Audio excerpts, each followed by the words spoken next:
നമസ്കാരം. ജന്മഭൂമിയിലേക്ക് സ്വാഗതം. വാർത്തകൾ ചുരുക്കത്തിൽ. Cochin minerals and rutile limited CMRൽ ടി വീണയ്ക്കും എക്സാലോജിക്കിനുമായി 2.78 കോടി രൂപ എന്തിനു നൽകിയെന്നതാണ് ഉത്തരം വേണ്ട പ്രധാന ചോദ്യമെന്ന് എൻഫോഴ്സ്മെന്റ് ഡയറക്ടറേറ്റ്. ആദായ നികുതി വകുപ്പിനും സീരീസ് ഫ്രോഡ് ഇൻവെസ്റ്റിഗേഷൻ ഓഫീസിനും ഇതേ ചോദ്യമാണ് ഉണ്ടായിരുന്നത്. മറ്റ് ഏജൻസികളിൽ നിന്നുൾപ്പെടെ ഇതുവരെ ലഭിച്ച രേഖകളും കഴിഞ്ഞ ദിവസം തിരുവനന്തപുരത്ത് ചോദ്യം ചെയ്തതിൽ നിന്നുള്ള വിവരങ്ങളും വിശകലനം ചെയ്ത ശേഷം വിശദമായ ചോദ്യം ചെയ്യലിന് വീണയെ വിളിപ്പിക്കുമെന്നും ED വൃത്തങ്ങൾ പറഞ്ഞു. വീണയുടെ ബാങ്ക് ലോക്കർ പരിശോധിക്കാൻ ഒരുങ്ങി എൻഫോഴ്സ്മെന്റ് ഡയറക്ടറേറ്റ്. ED മരവിപ്പിച്ച സ്വകാര്യ ബാങ്കിലെ അക്കൗണ്ടിന്റെ ഭാഗമായുള്ള ലോക്കറാണ് പരിശോധിക്കുന്നത്. വീണയ്ക്കെതിരായ അന്വേഷണത്തിൽ തുടർ നടപടിയുടെ ഭാഗമായി അവരുടെ സ്വത്തുക്കൾ ED കണ്ടുകെട്ടിയേക്കും. കള്ളപ്പണം വെളുപ്പിക്കൽ കേസിൽ സ്വീകരിക്കുന്ന നടപടിയാണിത്. വീണയുടെ ബാങ്ക് അക്കൗണ്ട്, സ്ഥിര നിക്ഷേപം എന്നിവയുമായി ബന്ധപ്പെട്ട വിവരങ്ങളും രേഖകളുമാണ് ED ഉദ്യോഗസ്ഥർ കഴിഞ്ഞ ദിവസം ശേഖരിച്ചത്. നഗരത്തിലെ സ്കൂൾ കുട്ടികൾക്ക് കൈത്താങ്ങുമായി തിരുവനന്തപുരം കോർപ്പറേഷൻ മേയർ കെയർ എന്ന പദ്ധതിയിൽ ഉൾപ്പെടുത്തിയാണ് കോർപ്പറേഷൻ പരിധിയിലെ അർഹരായ കുട്ടികൾക്ക് സ്കൂൾ കിറ്റുകൾ നൽകുന്നത്. സ്കൂൾ തുറക്കുമ്പോൾ കുട്ടികൾക്ക് പുസ്തകങ്ങളും ബാഗും മറ്റും വാങ്ങുവാൻ നഗരത്തിലെ നിരവധി കുടുംബങ്ങൾ ബുദ്ധിമുട്ടാറുണ്ട്. ജനങ്ങളുടെ ഈ ബുദ്ധിമുട്ട് മനസ്സിലാക്കിയാണ് നഗരസഭ അധ്യയന വർഷത്തേക്ക് ആവശ്യമായ പഠനോപകരണങ്ങൾ വിതരണം ചെയ്യാൻ തീരുമാനിച്ചതെന്ന് മേയർ VV രാജേഷ് പറഞ്ഞു. കോർപ്പറേഷന്റെ പ്ലാൻ ഫണ്ടോ തനത് ഫണ്ടോ ഉപയോഗിക്കാതെയാണ് കിറ്റ് വിതരണം ചെയ്യുന്നത്. കോർപ്പറേഷനെ സഹായിക്കാൻ സന്മനസ് കാണിക്കുന്ന വ്യക്തികളിൽ നിന്ന് ഉൽപ്പന്നമായി സ്വീകരിച്ചാണ് കിറ്റുകൾ വിതരണം ചെയ്യുന്നത്. കൂടാതെ ചില ബാങ്കുകളുടെ CSR ഫണ്ട് ഉപയോഗിച്ച് അവർ കിറ്റുകൾ വാങ്ങി നൽകാമെന്നും അറിയിച്ചിട്ടുണ്ട്. ഇതിനായി യാതൊരുവിധ പണപ്പിരിവും നടത്തുന്നതല്ല. ഓരോ വാർഡിലെയും 50 കുട്ടികൾക്ക് വീതമാണ് കിറ്റ് വിതരണം ചെയ്യുക. നിയമസഭയിൽ സംസ്ഥാന പോലീസ് മേധാവി റവാഡ ശേഖറിന്റെ ചട്ടലംഘനം. നയപ്രഖ്യാപനത്തിനെത്തിയ ഗവർണർ രാജേന്ദ്ര വിശ്വനാഥ് അർലേക്കർക്കൊപ്പം റവാഡ ചന്ദ്രശേഖറും നിയമസഭയ്ക്ക് അകത്ത് പ്രവേശിച്ചു. സഭയ്ക്കകത്ത് കടക്കാൻ പ്രോട്ടോകോൾ പ്രകാരം DGPക്ക് അനുമതിയില്ല. ചട്ടലംഘനം വ്യക്തമായതോടെ സ്പീക്കറോട് മാപ്പ് പറഞ്ഞ് സംസ്ഥാന പോലീസ് മേധാവി. നയപ്രഖ്യാപനത്തിൽ നിയമസഭാ സാമാജികർക്കും നിയമസഭാ സെക്രട്ടറിക്കും അല്ലാതെ ഗവർണർക്കൊപ്പം ഗവർണറുടെ സെക്രട്ടറി, 2 ADCമാർ, ചീഫ് സെക്രട്ടറി കൂടാതെ വാച്ച് ആൻഡ് വാർഡന്മാർ, നിയമസഭാ സെക്രട്ടേറിയറ്റിലെ ഉദ്യോഗസ്ഥർ എന്നിവർക്ക് മാത്രമാണ് സഭാതലത്തിലേക്ക് പ്രവേശിക്കാൻ അനുമതി. അതിവേഗ റെയിൽ പദ്ധതിയിൽ മുഖ്യമന്ത്രി VD സതീശനുമായി E ശ്രീധരൻ കൂടിക്കാഴ്ച നടത്തി. തിരുവനന്തപുരം സെക്രട്ടേറിയറ്റിൽ വെച്ച് നടന്ന കൂടിക്കാഴ്ചയിൽ അതിവേഗ റെയിൽ പദ്ധതിയുമായി ബന്ധപ്പെട്ട ഇടക്കാല റിപ്പോർട്ട് മുഖ്യമന്ത്രിക്ക് കൈമാറിയെന്നാണ് അറിവാകുന്നത്. LDF അവതരിപ്പിച്ച സിൽവർ ലൈൻ പദ്ധതിക്ക് ബദലായിട്ടാണ് അതിവേഗ റെയിൽ പദ്ധതിയുമായി E ശ്രീധരൻ രംഗത്ത് വന്നത്. അതിവേഗ റെയിൽപാതയ്ക്കായി E ശ്രീധരൻ മുന്നോട്ട് വെച്ച ബദൽ പാത നിർദ്ദേശം സംസ്ഥാന സർക്കാർ ഏറ്റെടുക്കാൻ ആലോചിക്കുന്നതായാണ് വിവരം. കുംഭമേള വൈറൽ താരമായ പെൺകുട്ടിയും ഭർത്താവ് ഫർമാൻ ഖാനും സമർപ്പിച്ച മുൻകൂർ ജാമ്യാപേക്ഷ ഹൈക്കോടതി ജൂൺ 2 മാറ്റി. അതുവരെ അറസ്റ്റ് തടയുന്ന മുൻ ഇടക്കാല ഉത്തരവ് നീട്ടുകയും ചെയ്തു. തന്റെ മകളെ ഫർമാൻ തട്ടിക്കൊണ്ടുപോയെന്നും വിവാഹ സമയത്ത് അവൾക്ക് പ്രായപൂർത്തിയായിരുന്നില്ലെന്നും ആരോപിച്ച് പെൺകുട്ടിയുടെ അച്ഛൻ നൽകിയ പരാതിയിൽ മധ്യപ്രദേശ് പോലീസ് രജിസ്റ്റർ ചെയ്ത കേസിൽ അറസ്റ്റ് തടയണമെന്നാവശ്യപ്പെട്ട് ഹർജിക്കാർ ജസ്റ്റിസ് കൗസർ എടകപ്പത്തിന്റെ ബെഞ്ചിനെ സമീപിച്ചിരുന്നു.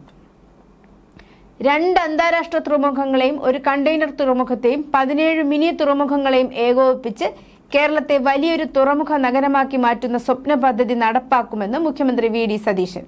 സംസ്ഥാനത്തെ 4 അന്താരാഷ്ട്ര വിമാനത്താവളങ്ങളെ പ്രയോജനപ്പെടുത്തി കേരളത്തെ ഏഷ്യയിലെ തന്നെ ഏറ്റവും വലിയ ഏവിയേഷൻ ഹബ്ബാക്കും. ആർട്ടിഫിഷ്യൽ ഇന്റലിജൻസിന് പ്രത്യേക പരിഗണന നൽകുന്നതിനൊപ്പം വ്യവസായങ്ങളെ ആകർഷിക്കാനായി ലാൻഡ് ബാങ്കുകൾ രൂപീകരിക്കും. 10,000 ചെറുകിട ഇടത്തരം വ്യവസായ സംരംഭങ്ങൾക്ക് പുതുതായി അവസരമൊരുക്കുമെന്നും മുഖ്യമന്ത്രി പറഞ്ഞു.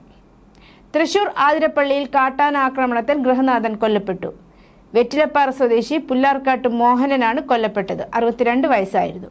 ശനിയാഴ്ച പുലർച്ചെ 3 മണിയോടെയാണ് സംഭവം. വീടിന്റെ പരിസരത്ത് ഇറങ്ങിയ കാട്ടാനയെ മോഹനും അനിയൻ രതീഷും കൂടി പന്തം കത്തിച്ച് ഓടിക്കുന്നതിനിടയിൽ കാട്ടാന ആക്രമിക്കുകയായിരുന്നു. ആനയുടെ ചവിട്ടേറ്റ് വീണ മോഹനെ ഉടനെ ആശുപത്രിയിൽ എത്തിച്ചെങ്കിലും മരണം സംഭവിക്കുകയായിരുന്നു. കഴിഞ്ഞ കുറച്ചു ദിവസങ്ങളായി വൈശ്ശേരി മേഖലയിൽ കാട്ടാന ശല്യം അതിരൂക്ഷമാണ്. ഈ പ്രദേശത്തുള്ള കൃഷിയിടങ്ങളിൽ ഇറങ്ങുന്ന കാട്ടാനകളെ ഓടിക്കുവാൻ ഏത് സമയത്തും വിളിച്ചാൽ ഓടിയെത്തുന്ന ഒരാളായിരുന്നു മോഹനൻ. ടെലിവിഷൻ കഴിച്ച് ആശുപത്രിയിൽ ചികിത്സയിലായിരുന്ന യുവതി മരിച്ചു. മുന്നാട് ബേടകം വട്ടംതിട്ടയിലെ PV അശ്വതിയാണ് പരിയാരത്തെ കണ്ണൂർ ഗവൺമെന്റ് മെഡിക്കൽ കോളേജിൽ മരിച്ചത്. 24 വയസ്സായിരുന്നു. കാസർകോട്ടെ സ്വകാര്യ ആശുപത്രിയിൽ നഴ്സായിരുന്ന അശ്വതിയുടെ കല്യാണം 1 മാസം മുൻപാണ് നടന്നത്. പറക്കാളയിലെ രൂപേഷ് ആയിരുന്നു വരൻ. കുറന്തക്കാട്ടെ താമസ സ്ഥലത്ത് വെച്ച് 18-നാണ് യുവതി വിഷം അകത്തുചെന്ന് ഗുരുതരമായ നിലയിൽ കണ്ടെത്തിയത്. തുടർന്ന് കാസർകോട്ടെ ആശുപത്രിയിലും 21ഓടെ പരിയാരത്തെ കണ്ണൂർ ഗവൺമെന്റ് മെഡിക്കൽ കോളേജിലും പ്രവേശിപ്പിക്കുകയായിരുന്നു.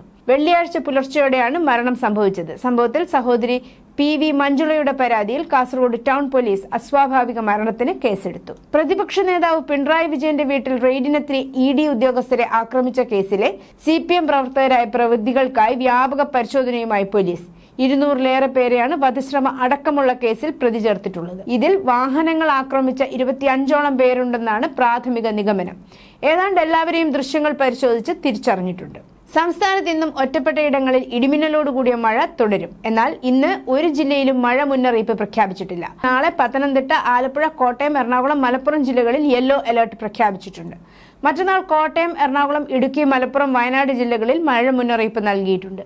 ബംഗാൾ ഉൾക്കടലിന് മുകളിലും അറബിക്കടലിന് മുകളിലും ചക്രവാത ചുഴി രൂപപ്പെട്ടതിന്റെ സ്വാധീന ഫലമായാണ് മഴ കനക്കുന്നത്. കൂടാതെ പടിഞ്ഞാറൻ കാറ്റിന്റെ സ്വാധീനവും ഇടവിട്ടുള്ള മഴയ്ക്ക് കാരണമാകുന്നുണ്ട്. മണിക്കൂറിൽ 40 മുതൽ 50 കിലോമീറ്റർ വേഗതയിൽ കാറ്റ് വീശിയേക്കാൻ സാധ്യതയുണ്ടെന്നാണ് കാലാവസ്ഥാ കേന്ദ്രത്തിന്റെ മുന്നറിയിപ്പ്. സംസ്ഥാനത്ത് ജൂൺ 9 മുതൽ ട്രോളിംഗ് നിരോധനം. ജൂലൈ 31 വരെയാണ് നിരോധനം നിലനിൽക്കുക. ഫിഷറീസ് മന്ത്രി അബ്ദുൾ ഗഫൂർ വിളിച്ചു ചേർത്ത യോഗത്തിലാണ് തീരുമാനം. തിരുവനന്തപുരം, കൊല്ലം, ആലപ്പുഴ, എറണാകുളം, കോഴിക്കോട് ജില്ലാ കളക്ടർമാരും ഫിഷറീസ് വകുപ്പ് ഉദ്യോഗസ്ഥരും മത്സ്യത്തൊഴിലാളി സംഘടനാ നേതാക്കളും ബോട്ടുടമ സംഘടനകളുടെ പ്രതിനിധികളും പങ്കെടുത്തു. റെയിൽ പാളത്തിൽ ബോഗികൾ ഭക്ഷണശാലയാക്കി റെയിൽ ഓൺ റെസ്റ്റോറന്റ് തീവണ്ടി ഭക്ഷണശാല കൊച്ചി തുറമുഖത്ത് ഒരുങ്ങുന്നു. ഓണസമ്മാനമായാണ് സംസ്ഥാനത്തെ ആദ്യത്തെ റെയിൽവേ ഭക്ഷണശാല ഒരുങ്ങുന്നത്. കൊച്ചി തുറമുഖ കവാടത്തിൽ സംസ്ഥാന പാതയ്ക്കരികിൽ പഴയ ഹോൾട്ട് സ്റ്റേഷനോട് ചേർന്നാണ് റെയിൽ പാളത്തിൽ പഴയ ബോഗികളെ ഭക്ഷണശാലയാക്കി റെയിൽ ഓൺ റെസ്റ്റോറന്റ് ഒരുങ്ങുന്നത്. കേരളത്തിൽ കൊച്ചിയിലും തമിഴ്നാട്ടിൽ നാഗർകോവിലിലുമാണ് റെയിൽവേ പാളത്തിൽ ബോഗി റെസ്റ്റോറന്റുകൾ തുടങ്ങുന്നത്.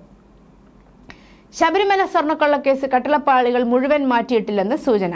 തട്ടിയെടുത്തത് പൂശിയ സ്വർണം മാത്രമെന്ന അന്തിമ ശാസ്ത്രീയ റിപ്പോർട്ട്. SITക്ക് ജംഷഡ്പൂരിലെ ലാബാണ് റിപ്പോർട്ട് കൈമാറിയിട്ടുള്ളത്. കേസിൽ കുറ്റപത്രങ്ങൾ ഉടൻ സമർപ്പിക്കും. ശബരിമല കേസിലെ സുപ്രധാന റിപ്പോർട്ടാണ് SITക്ക് മുമ്പിലെത്തിയിരിക്കുന്നത്. റിപ്പോർട്ട് കൊല്ലം കോടതിയിൽ നൽകി.